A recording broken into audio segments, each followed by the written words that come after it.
میں شروع کروں گا سب سے پہلے اپنے ایک بھائی، اپنے ایک سیاسی ہم سفر، بلوچستان کے ہمارے سیکرٹری اطلاعات اسد خان اچکزئی صاحب، جو پچھلے کئی دنوں سے ہمارے درمیان نہیں ہیں، چمن سے آتے ہوئے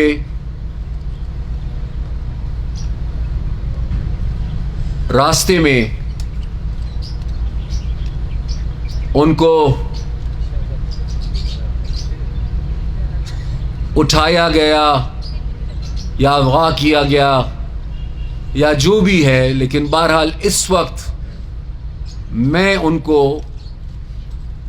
مسنگ پرسنز کی کیٹیگری میں ڈالوں گا۔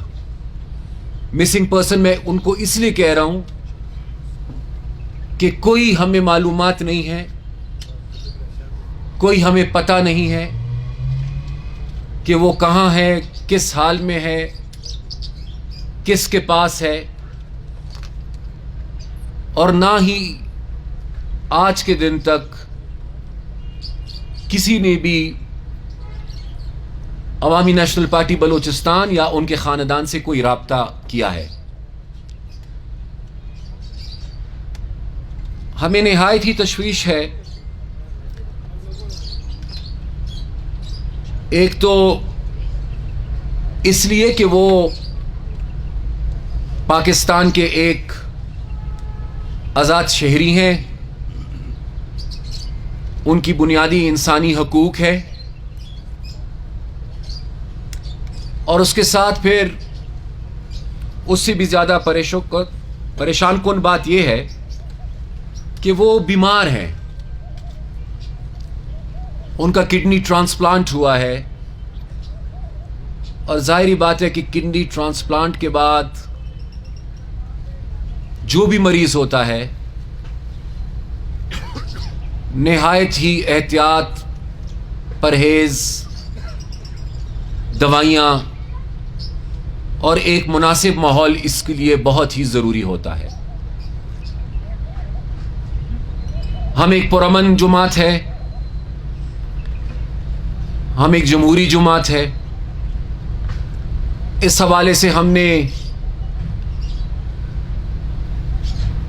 ان کے لیے آواز اٹھائی،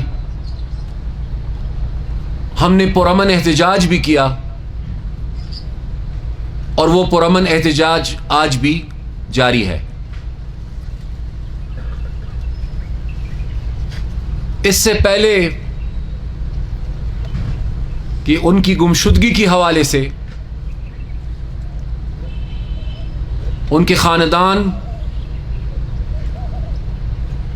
اور پارٹی جو ہے، ہم خدا نخواستہ ایک پوائنٹ آف نو ریٹرن تک پہنچے۔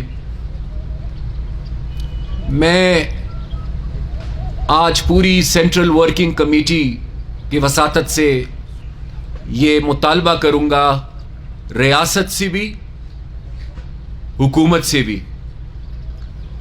ریاستی اداروں سے بھی اور حکومتی اداروں سے بھی، کہ جتنا جلدی ممکن ہو خیر خیریت کے ساتھ ان کو ریکور کیا جائے۔ میں جب اسد خان کی بات کرتا ہوں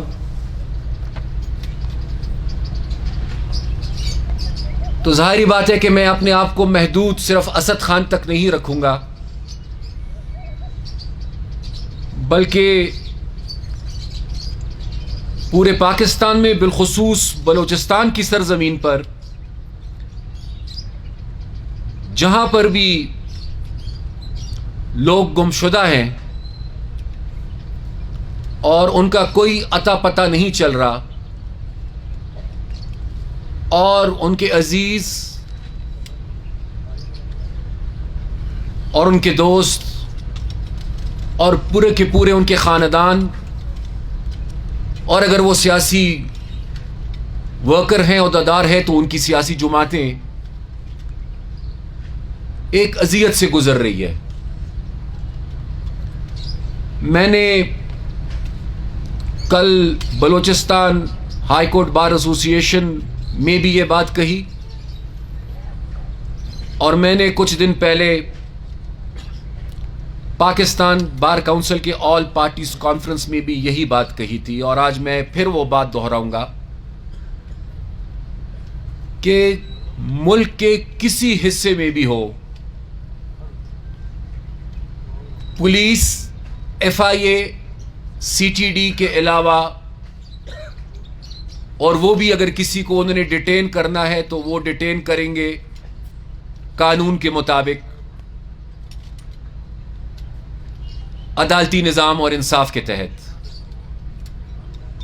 ان کے علاوہ کسی کو یہ حق نہیں ہے کہ وہ غیر قانونی طور پر کسی کو ڈیٹین کرے، اور اگر ایسی ڈیٹینشنز ہوتی ہیں تو اس کی ذمہ داری حکومت پر آتی ہے.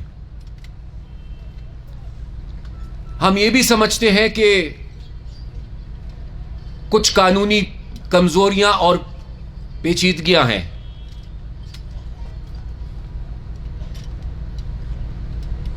پچھلے کئی سالوں سے ہم اپنے اینٹی ٹیررزم لاز پر توجہ نہیں دے سکے. ہم اینٹی ٹیررزم لاز میں وٹنس پروٹیکشن، ججز پروٹیکشن اور سستے اور فوری انصاف پہ توجہ نہیں دے سکے، اور اس کی وجہ سے ہم جیسی سیاسی جماعتوں کو بھی ملٹری کورٹس کی قانون سازی کا کڑوا گھونٹ پینا پڑا. لیکن اس کے باوجود آج تک قانون میں یہ گرے ایریاز اور لوپ ہولز اور کمزوریاں موجود ہیں. میرے خیال سے بغیر مزید وقت ضائع کیے تمام سٹیک ہولڈرز کی مشاورت سے یہ قانون سازی جلد سے جلد ہونی چاہیے.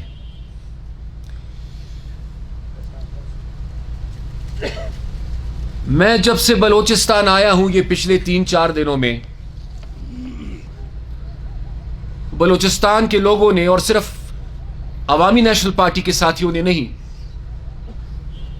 میں اگر یہاں کے سول سوسائٹی کی کسی ممبر سے ملا ہوں، لائر سے ملا ہوں، دوسری پولیٹیکل پارٹیز کے لوگوں سے ملا ہوں، گوادر، سی پیک، ویسٹرن روٹ پر آج بھی شدید تحفظات ہیں.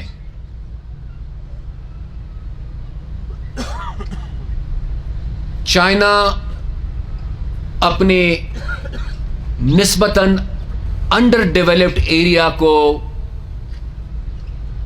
راہداری دے رہا ہے، کوریڈور دے رہا ہے تاکہ وہ علاقے ترقی کر سکے، اور ہم نے اس کے بالکل الٹ کیا. میں یا میری پارٹی ہم قطعاً پنجاب، سندھ یا کسی بھی اور صوبے کے ترقی کے خلاف نہیں ہے، قطعاً. لیکن ایک بنیادی اصول ہے کہ آپ نے پہلے ان جگہوں کو ڈیولپ کرنا ہے جو پہلے سے ڈیولپڈ ہے، یا آپ کی ترجیح وہ علاقے ہونے چاہیے جو نسبتاً انڈر ڈیولپڈ ہے. ملتان موٹر وے، سکھر موٹر وے، کراچی تک موٹر وے، یہ اہم منصوبے ہیں، لیکن بہتر اور مناسب یہ ہوتا اور ضروری یہ ہوتا کہ اسلام آباد پشاور موٹر وے کو ایکسٹینڈ کیا جاتا